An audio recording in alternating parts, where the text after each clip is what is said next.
All right, let me tell you how I went from enjoying a quiet Saturday morning coffee to standing in court fighting a woman in a green robe who tried to steal my dad's legacy. So, it started like any other chill weekend. I'd just wrapped a brutal few weeks at work and was finally ready to breathe. My little house, the yard, the guest house out back. All of it was quiet, peaceful. The guest house. That was special. My dad and I built it with our own hands before he passed. It wasn't just an extra room. It was him. It was us. Anyway, I'm sipping my coffee. Birds are doing their thing, sun's out. And then I notice something weird. The curtains on the guest house are closed. I always leave them open to keep the air fresh.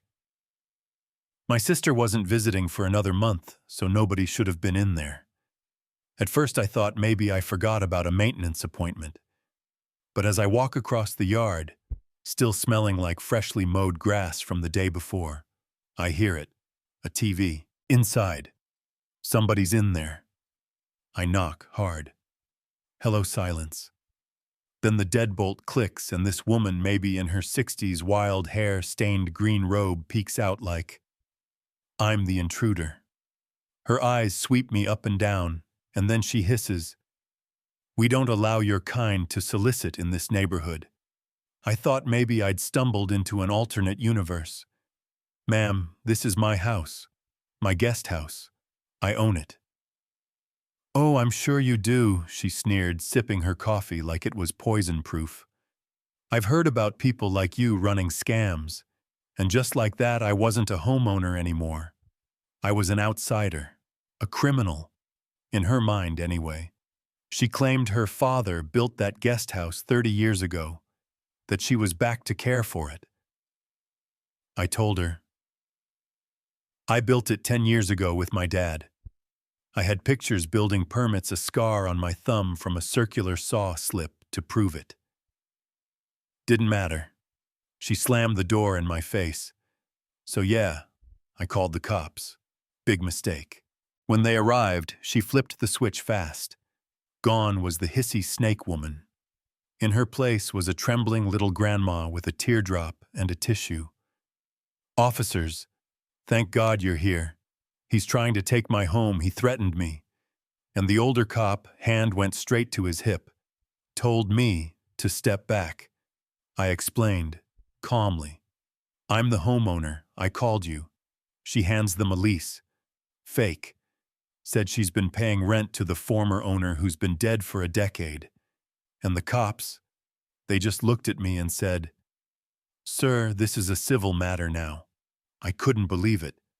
A stranger was squatting in the house I built with my father, and I was told to lawyer up. So I did. I called a lawyer named Tony. Sharp guy.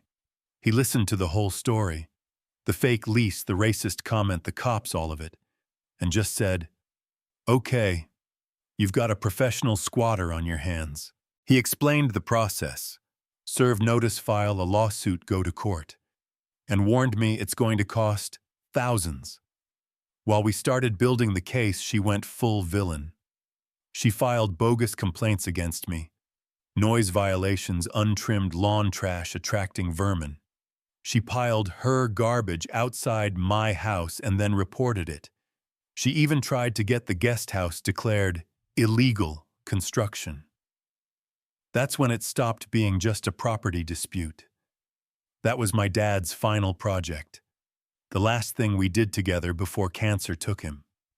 Every nail, every board in that place had his touch. She wasn't just stealing my building. She was desecrating a piece of my father. So I dug in.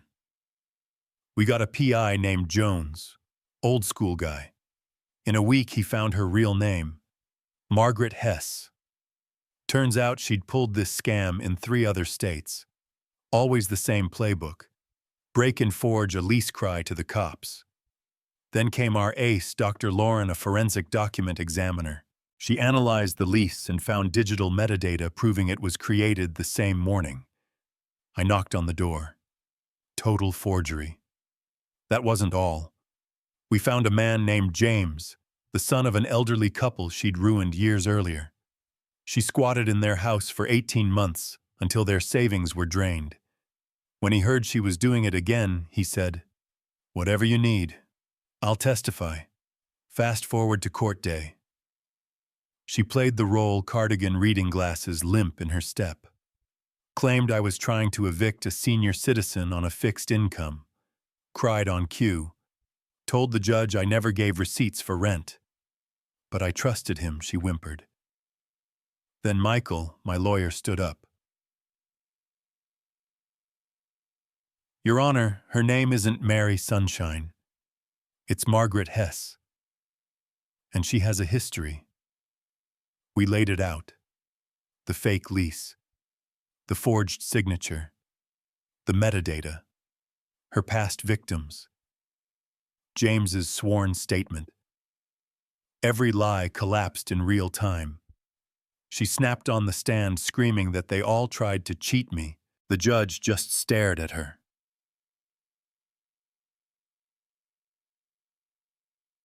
I have rarely seen a more calculated abuse of the legal system. This is no longer a civil matter. I'm referring this to the district attorney for forgery, perjury, and fraud. She had 24 hours to vacate. The next morning, deputies came, opened the door with a court order, and found her sitting there in her robe watching TV like nothing happened. She cursed, she screamed, she spit at the officers. But when they stepped toward her, she folded, grabbed her purse, walked out. She never looked back. Inside, it was a disaster. Trash everywhere.